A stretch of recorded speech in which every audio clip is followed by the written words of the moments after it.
Spiky Bits. Hey guys, MBG here with a video review of Forge World's newest flyer to be released, the Avenger Strike Fighter. This thing went on pre-order a while ago, and I think they started shipping them out around July 27th. I just recently got mine. As you can imagine, they're probably pretty busy. They're doing a lot of shows this late summer season. There's a lot going on.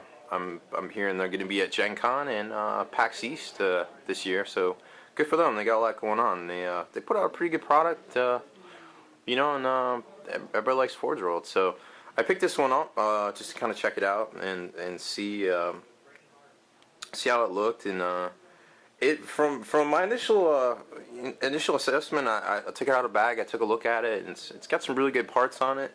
The Avenger itself is basically a joint strike fighter. It does good in air. It does good against ground targets. It's relatively decently priced, but at the core of the aircraft, it's built around a what they call the Avenger bolt cannon, which is pretty devastating. 36-inch range, strength 6, AP3, assault 7 gun. Excuse me. That does pretty well against everything.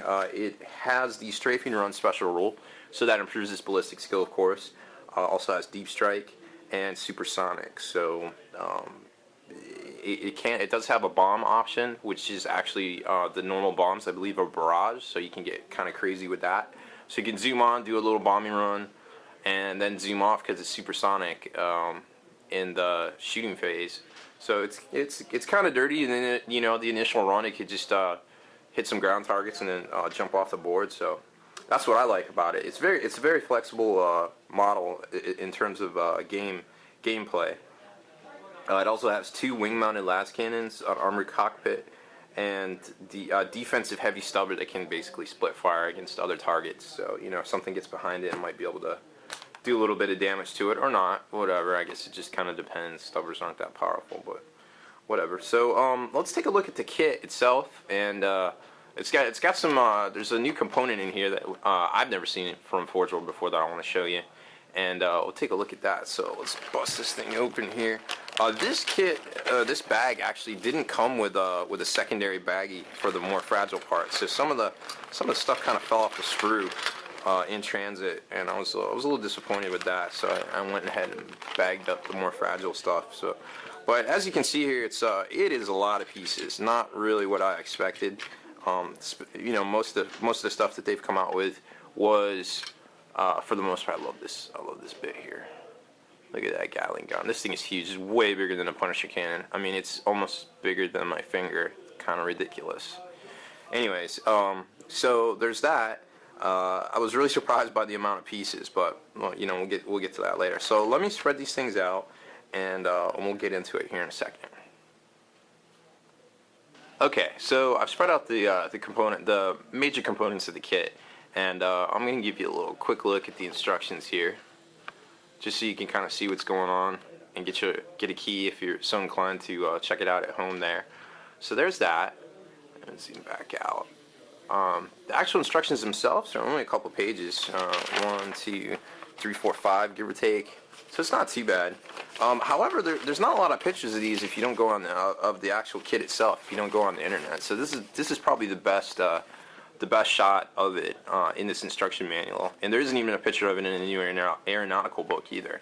So it's kind of crazy designed. Like, I think pretty much what there's a lot of design elements from stuff we've seen in actual movies and different things. Like, it's got these arced wing panels here. It's very similar to a Corsair, a World War II fighter. It's got Vendetta Valkyrie styling. In the whole fuselage and wing area.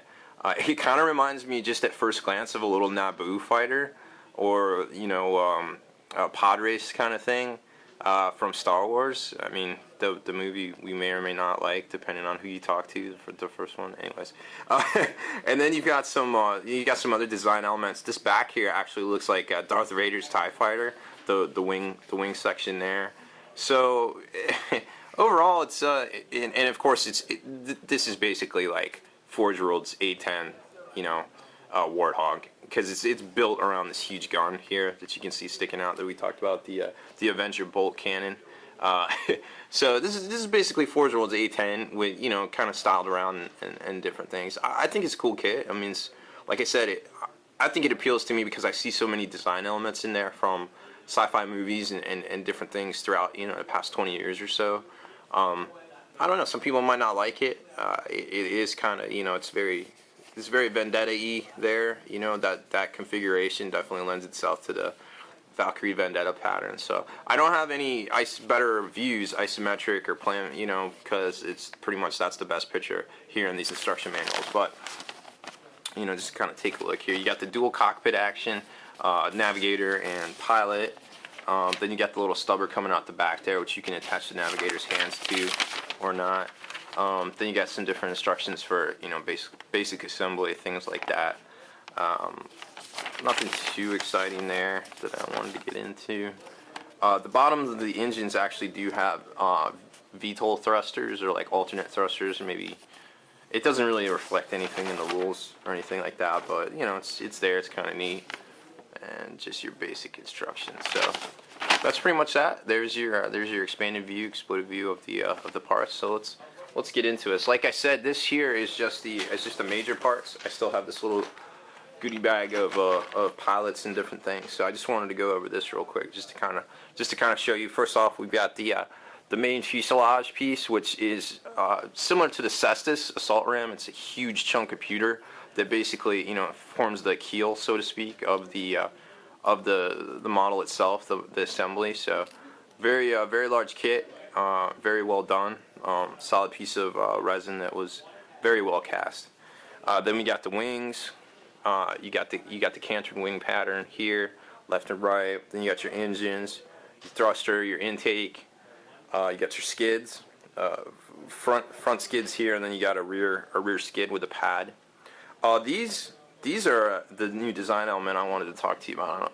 I'll make sure you can get in here and see it pretty good. But it's a clear resin cast cockpit, which I don't think we've seen before from Forge World. So they're getting into new things.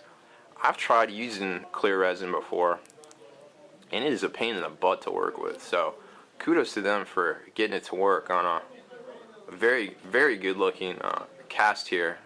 Almost nothing wrong with that. I mean, it's not 100% crystal clear, but it is.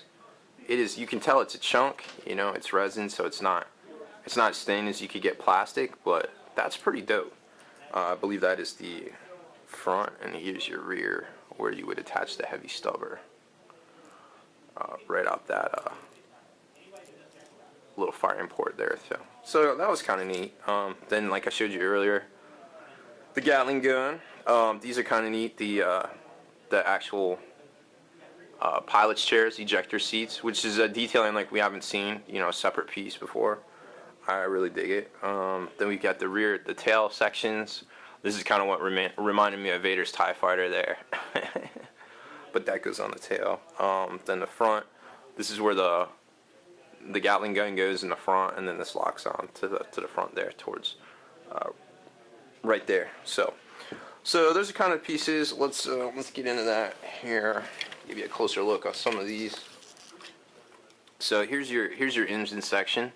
And then there's two individual thrusters that lock onto there. I think they're in the other bag, but they look very similar to the Valkyrie Vendetta ones. So this is basically your thruster, and you got the intake and rocket engine going to the back, and then this, of course, is mounted to the wing itself. So a very cool piece of resin, very well done, I think. As you can tell, there's a lot going on. I always get a kick out of the extra sprue, which is almost as big as the part itself. So. But I guess when you're paying 140 US for a kit, whatever, they just figured into the cost. Let's see, what else are we gonna look at? Oh yeah, let's take another closer look at this. This barrel is nuts. This thing is pretty sweet. I wouldn't mind having a few of these to clamp on things. Maybe Orky Dread Knight again. That would be dope. Then you got the skid, which is pretty good detail for underneath. Got a nice little skid there, and there's the strut to support it. Very good, very well done. You get some rocket engine nozzles. Again, very well done. And then the front front landing skids there. So pretty good quality stuff. Let's take a look at the accessory bag. This is all the little stuff that probably should have been protected a little bit better, but that's okay. We got it now. I definitely want to show you the pilots. Here's the twin las cannons, which look very similar to the Vendetta upgrade. And then those are wing mounted to the left and right of the huge cannon in the front. There's those thrusters I was telling you about, very Vendetta Valkyrie-esque. Then you got the pilots, which are kind of cool. You know, you're gonna notice, you know, one thing right off the bat. This is, you know, Elysian shock troopers, or excuse me, Elysian drop troopers. But it says in the fluff for the Elysians that basically they wear this stuff. I forget what it's called, but you know, to keep them like warm up in the altitude and stuff, because you know it's cold up there, and of course the Imperium doesn't care about your heating and your air conditioning way up in near vacuums and stuff like that. So I don't think it's necessarily Elysian pilots for this thing. I just think that's the styling of the pilots themselves, and I don't think we've ever seen like actual pilots that fit into these kits in the past. I can't remember, but I'm not the expert on any of the flyer stuff because it never really appealed to me before until I could start using it in my games of 40K. There's a theme there. There's a little stubber. Just locks out the back. So there's that firing port that locks into that clear resin point right there. So that's kind of cool. And then you got some wing pylons. There's a ton of options in the rules for the Strike Fighter. It can carry all sorts of stuff, so you have to check those out. This is just some, you know, flight sticks and different things, and then you got a control panel, which is really neat looking. But you know, stuff we've seen before. Here's the actual control elements for the pilot. Pretty neat. So that's pretty much the kit. Like I said, it's a ton of parts. I was not prepared for that, so I got it and I was kind of like, whoa, all right, well, I guess I'll get to it then. Of course, it comes with a flying base and stuff. I kept that off camera because everybody's seen that. There's nothing new about that anymore. This has been around for a few years. So overall, it's a decent sized kit. It's got lots of parts.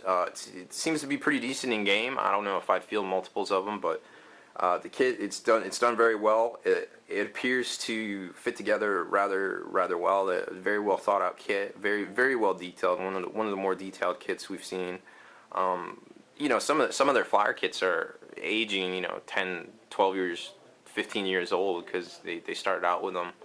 So this one, it's very well done, and I like it. It really appeals to me. So I can't wait to get it together and get it painted up. So definitely be checking the blog for that here in the near future. Hopefully I can get to it. So anyways, that's all I got for today. So I hope you enjoyed my video review of the Imperial Avenger Strike Fighter new flyer kit from Forge World. I'm MVG Rob Bear. Thanks for watching. Spiky Bits.